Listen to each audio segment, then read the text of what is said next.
Okidoki, ituloy natin, Sag. This is Sagittarius, Sun, Moon, Rising, and Venus collective reading for the month of October. For your personal reading, kindly send me a direct message. Kamusta mga Sag? I-channel natin mabuti ang energies ng ating collective. Collective energy ng ating mga Sag, please.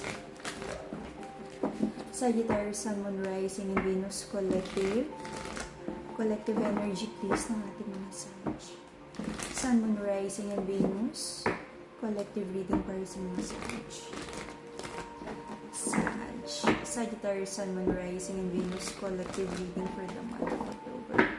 Let's see kung ano meron para sa ating mga Sag.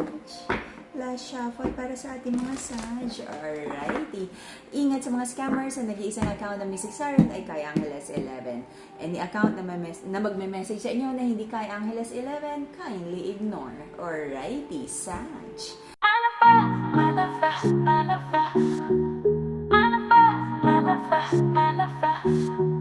Ano to, Sag? Disagreements. Nahihirapan kayong dalawa na magkasundo kung ano man yung mga usapan tungkol sa pag-ibig.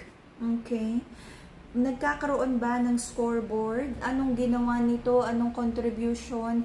What you bring to the table? Nagkakasumbatan na ba dito? Okay?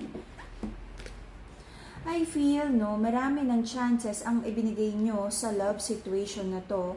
Gusto nyo namang i-keep, no, na parang na maging long term, na maging maayos. Binigyan ng another chance, new cycle, clean slate. Kanina pa ako nasasamid, may pumipigil, okay? Naging mabigat, nagkaroon ng sumbatan, ano yung ambag, sino yung nagpatawad, sino yung umunawa last time.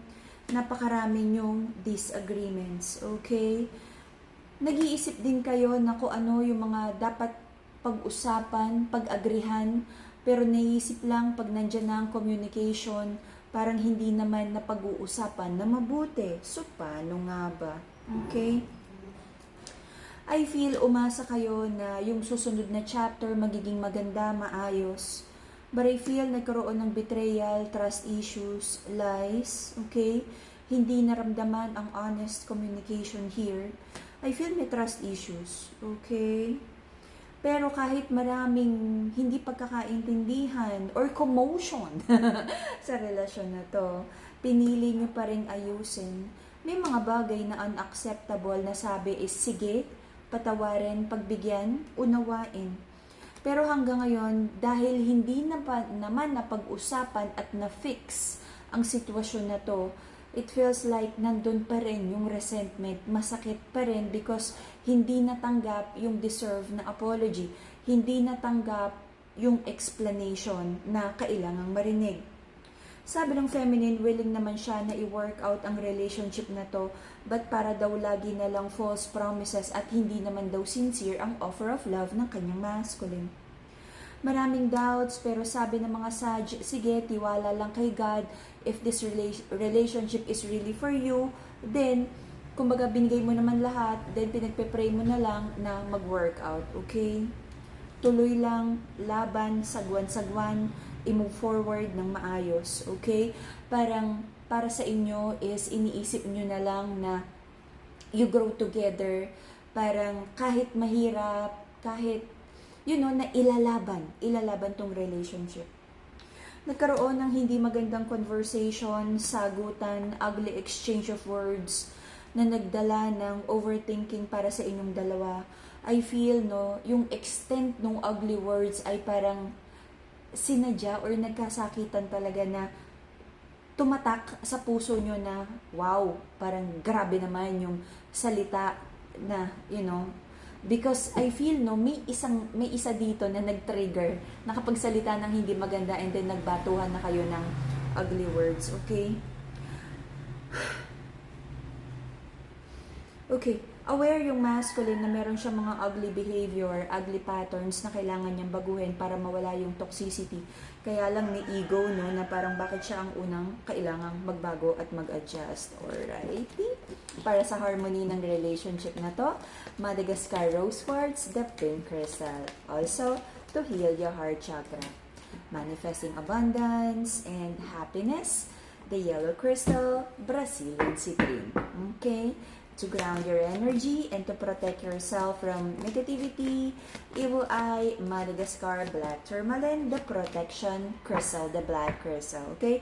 Lahat that crystals natin, authentic, cleansed, and blessed by the enlightened guide. Okay, dokie. So, Sag. Nagkaroon ng mga unfair situation here.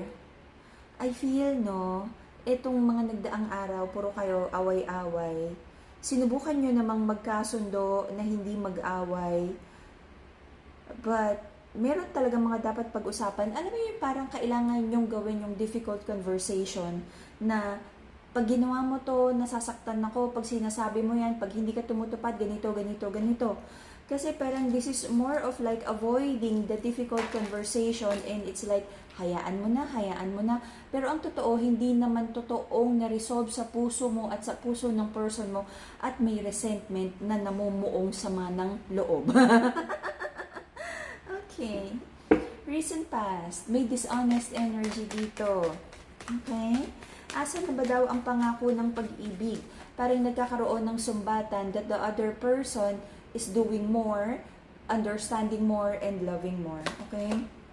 At kung ano man itong dishonest energy, no, na nahihirapan kayong mag-heart to heart talk, ay nagdadala ng pabigat na burden at resentment sa relationship na to.